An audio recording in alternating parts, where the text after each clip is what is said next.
Untouchable is a short story written by Ruskin Bond. The super boy splashed water over the cush matting that hung in the doorway, and for a while the air was cooled. I sat on the edge of my bed, staring out of the open window, brooding upon the dusty road shimmering in the noonday heat. A car passed, and the dust rose in billowing clouds. Across the road lived the people who were supposed to look after me while my father lay in hospital with malaria. I was supposed to stay with them, sleep with them, but except for meals, I kept away. I did not like them and they did not like me. For a week longer, probably, I was going to live alone in the red brick bungalow on the outskirts of the town, on the fringe of the jungle.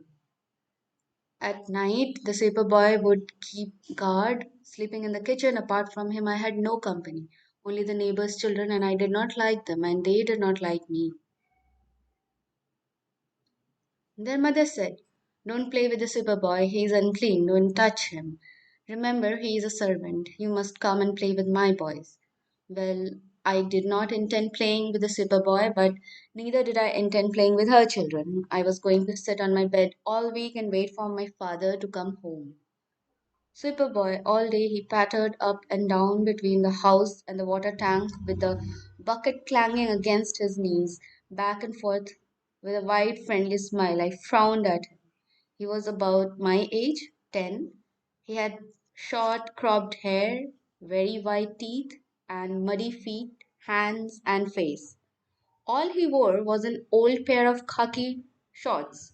The rest of his body was bare, burnt a deep brown. At every trip to the water tank, he bathed and returned dripping and glistening from head to toe. I dripped with sweat.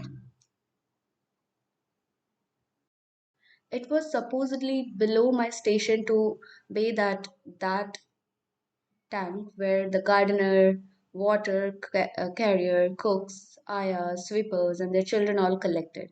I was the son of a sahib, and convention ruled that I did not play with servant children. But I was just as determined not to play with the other Sahib's children, for I did not like them and they did not like me. I watched the flies buzzing against the window pane, the lizards scuttling across the rafters, the wind scattering petals of scorched long dead flowers. The superboy smiled and saluted in play. I avoided his eyes and said, "Go away." He went in the he went into the kitchen. I rose and crossed the room and lifted my sun helmet off the hat stand. A centipede ran down the wall, across the floor. I screamed and jumped on the bed, shouting for help. The superboy darted in. He saw me on the bed, the centipede on the floor, and picking a large book off the shelf, slammed it down on the repulsive insect. I remained standing on my bed, trembling with fear and revulsion.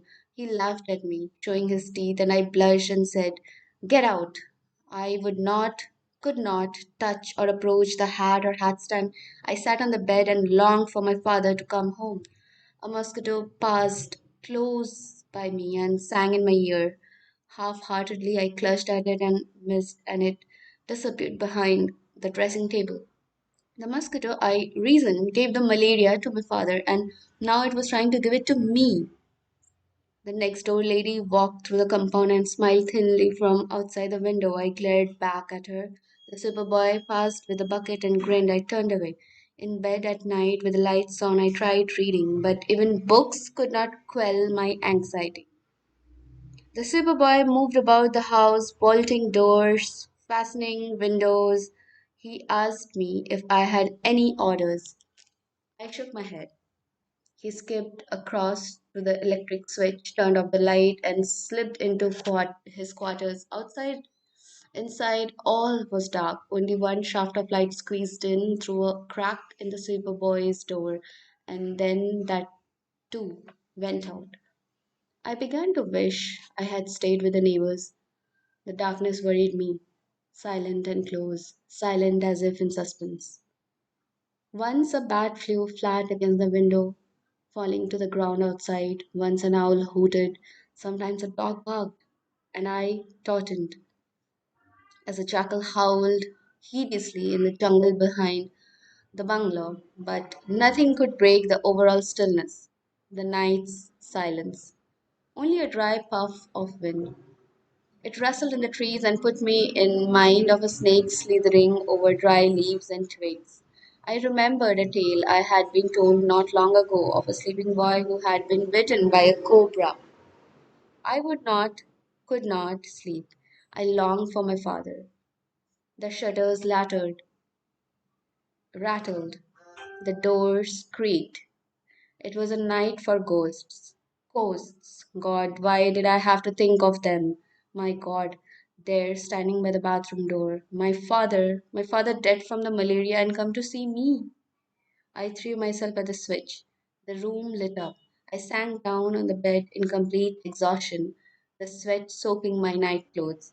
It was not my father I had seen. It was his dressing gown hanging on the bathroom door.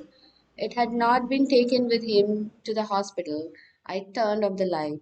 The hush outside seemed deeper, nearer.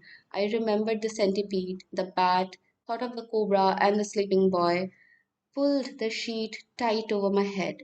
If I could see nothing, well then, nothing could see me. A thunderclap shattered the brooding stillness. A streak of lightning fogged across the sky, so close that even through the sheet I saw a tree and the opposite house silhouetted against the flashing canvas of gold. I dived deeper beneath the bedclothes, gathered the pillow about my ears. But at the next thunderclap, louder this time, louder than I had ever heard, I leapt from my bed. I could not stand it. I fled, blundering into the super boy's room. The boy sat on the bare floor. What is happening? He asked. The lightning flashed, and his teeth and eyes flashed with it. Then he was a blur in the darkness. I'm afraid, I said. I moved towards him, and my hand touched a cold shoulder. Stay here, he said. I too am afraid. I sat down, my back against the wall, beside the untouchable, the outcast, and the thunder and lightning ceased, and the rain came down, swishing and drumming on the corrugated roof. The rainy season had started, observed the super boy, turning to me. His smile played with the darkness, and then he laughed. And I laughed too, but feebly. But I was happy and safe. The scent of the wet earth blew in through the skylight, and the rain fell harder. Thank you.